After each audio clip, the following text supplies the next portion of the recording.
So when Battlefront 2 came out about a year and a half ago, whenever it was, I was pretty disappointed. I'm a huge Star Wars fan, and I loved the Battlefront games back in the day. I remember playing split screen on PS2 with friends into all hours of the night, just having a blast.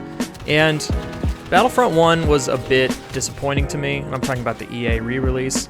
Mainly because there was no single player, and also just the progression was a bit lackluster, and there was no squad system, and just a lot of weird choices by DICE. A lot of strange, interesting choices. However, when Battlefront 2 was coming out, I was getting very excited about the new features and the single player mode, and then was ultimately struck down by disappointment once again. The single player was very disappointing to me as someone who's a huge lore nerd for Star Wars, and having read the Inferno Squad novel ahead of time, I didn't feel like the characters really matched, and there was some strange pacing issues, and that was pretty disappointing. The multiplayer had the card system, which was just very lackluster and relied on randomness, and you could basically pay to game the system and just get objectively better grenades, better things. And it didn't make the game fun because there was no progression. There was nothing for you to strive toward or earn on any kind of regular basis. It was all just get cards and hope you get something good, and that just doesn't feel good in today's age. I think gamers today like having things that they can work towards and like having goals. And that is mainly the problem, or one of the big problems with the original Battlefront 2 release. Well, a year after the game has been out, I can safely say Battlefront 2 is way better now. Now, if you came here for single player, I'm sorry to say that nothing has changed in that front. I'm mainly going to be talking about changes to multiplayer and the future of the game in that respect, but I might come back and talk about some single player stuff lately. But if you came in, you played the single player mode, and you left, there's nothing really going to bring you back. There's nothing different about the single player mode. There's nothing really different about the arcade mode. All of the significant changes to the game have been made for the multiplayer. Now, is the multiplayer better? It's way better. I think at launch the game was fun. I played it a lot with friends on PS4 and then played it a bit on PC, and I'm now mainly playing it on PC. The game is still really fun, and the things that they've added to the game have made it, I think, more fun, but they've also fixed a lot of the glaring issues. Now, the game is by no means perfect now. No game is perfect. And there's a lot of things that I'd like to see in the game in the future, not just new characters and new maps and stuff, but some real quality of life features that could be implemented that I think would make the gameplay experience a lot better, especially on PC. So first things first, the cards. Cards are not gone, but the way you acquire them is completely different. At the game's launch, to get cards, you had to earn crates, which you bought with credits, which you earned by playing the game. And these crates were random. They gave you emotes and appearances and cards. And it wasn't a really good system because you could get some of the best cards in the game from these crates and you didn't have to work for them. And worse, you could buy crates with real money, which meant that you could basically just pay to have some of the best stuff in the game. And that didn't feel good, and people really hated that. It's literally pay to win. So, DICE has completely removed that system from the game. You can still spend real money on the game.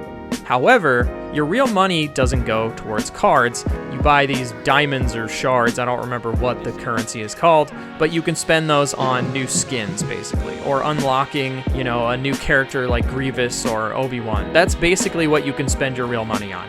You cannot spend your real money on upgrade points, which is great.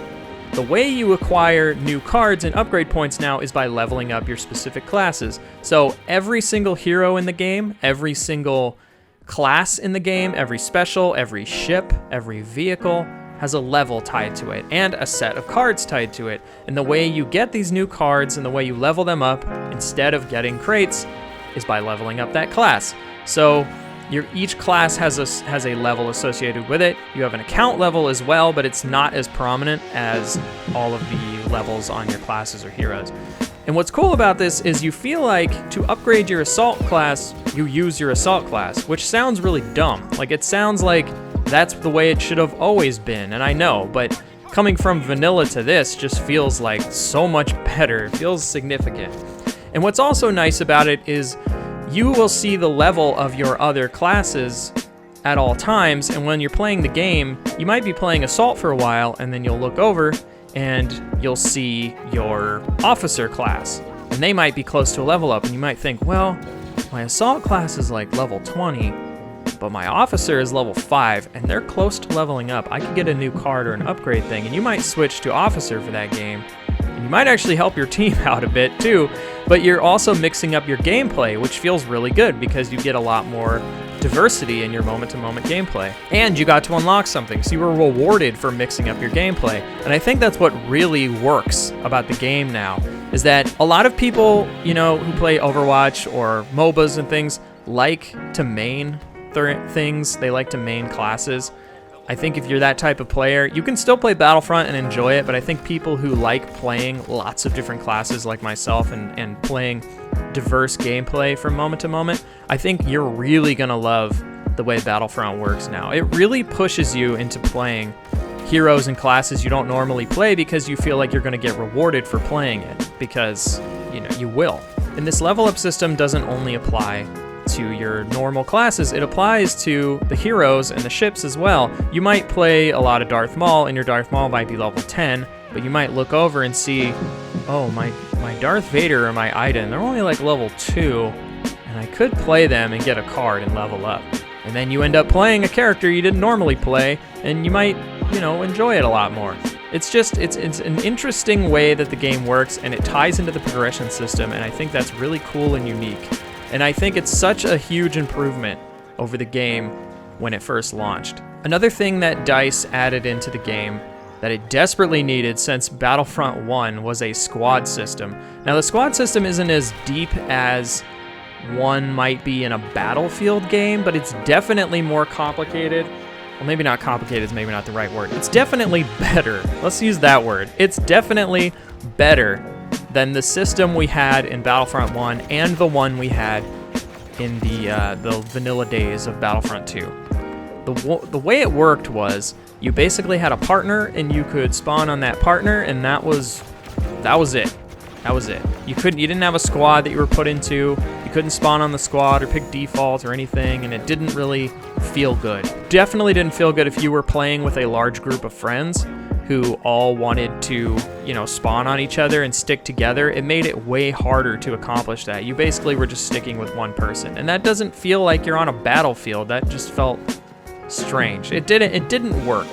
So I'm glad DICE made the decision to add in a proper squad system, even if it's maybe not as good as a squad system you might see in a Battlefield game, but it's definitely way better. It's definitely a huge improvement over the last one. DICE has also been really good about adding new content. The Geonosis map they just added is breathtakingly beautiful. I think it's absolutely amazing. The actual objectives of the map are really fun regardless of which side you play, and I think it's just an amazing map, and I can't wait to play more of it. The other thing they've been adding a lot is new heroes, so they just recently added Obi-Wan and General Grievous, which can be acquired from credits, which you get from playing the game and finishing your daily missions. Anakin Skywalker is coming to the game very soon, and I wouldn't be surprised if after February we get an updated roadmap for the game. However, just because DICE has been doing all these roadmaps and adding tons of content to the game, I do still sort of worry for the future of the game. And the reason I worry a little bit is that the original monetization model that they had has kind of been stripped out of the game altogether. You can still buy things, but you can't buy cards and you can't buy power. You can basically spend your money on emotes and appearances, and that's about it, which is great. Except that there aren't that many skins and things in the game, so they have high credit costs, and you can't really earn them quickly, which is fine. If you play the game a lot, you're gonna earn them, you know, as you go. But I feel like they could be adding a lot more, or they could be adding ways for you to customize more than just your full appearance. Like, if you unlocked a new, or you could pay for a stormtrooper helmet that had the blood streaks on it from Force Awakens, or if you could buy, you know, an armband for your clone trooper that had some graphic on it or something, or you could unlock them in game for doing specific tasks. I think things like that would be really cool. If they added enough of them as the game went on, you know, it might give people a lot of incentive to keep playing. I don't think they're ever going to charge for maps or anything, but I do worry that the monetization model might dry up and they might abandon this game at some point. I really hope they don't. I don't really see them making a Battlefront 3.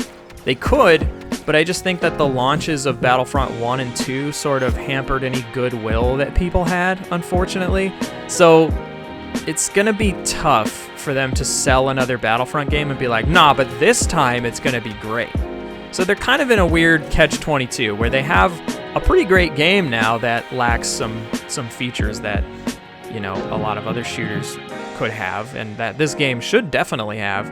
But they also have just kind of burned a lot of bridges for people, unfortunately, which is why I would urge people who haven't played since launch to really go give it another go, because I think the game is significantly better.